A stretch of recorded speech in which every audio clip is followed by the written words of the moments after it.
Nous allons maintenant nous intéresser à la table des matières. Cette table des matières va être facile et rapide à insérer puisque nous avons pris soin de mettre en forme les titres de niveau 1 avec le style intégré de Word qui s'appelle titre 1 et les titres de niveau 2 avec le style intégré de Word qui s'appelle titre 2.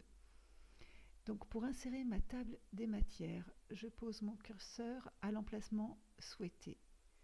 Je vais dans l'onglet Références. Je clique sur le bouton Table des matières. Je choisis le premier modèle, table automatique 1. Et vous constatez que la table des matières s'est installée rapidement. Ce que l'on peut faire en plus, c'est personnaliser l'apparence de la table des matières. Cette table est mise en forme également avec des styles. Vous devez constater que dans le volet des styles, vous avez maintenant deux styles supplémentaires, TM1 et TM2. TM1 est le style utilisé par Word pour mettre en forme les titres de niveau 1 dans la table des matières qui sont pour nous numérotés 1, 2, 3. Le style TM2 est utilisé pour mettre en forme tous les titres de niveau 2 dans la table des matières qui sont numérotés avec petit a, petit b et petit c.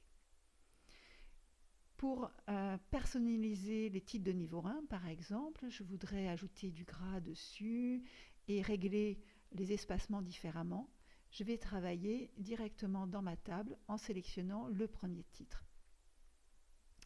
Je vais donc ajouter du gras et dans mon onglet Disposition, je vais prévoir un espacement au-dessus, un espacement avant supplémentaire de 12 points. Vous remarquez que les trois titres de la table sont mis à jour puisque ces styles TM1 et TM2 se mettent à jour automatiquement après chaque modification. Attention, la contrainte de la table des matières est qu'elle ne met pas à jour toute seule. Si vous devez ajouter des pages à votre document alors que votre table des matières est déjà insérée, vous devez supprimer ou ajouter des titres, attention, la table des matières ne se mettra pas à jour toute seule.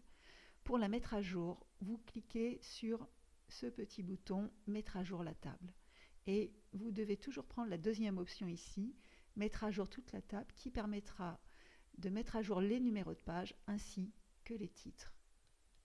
Notre table est maintenant à jour.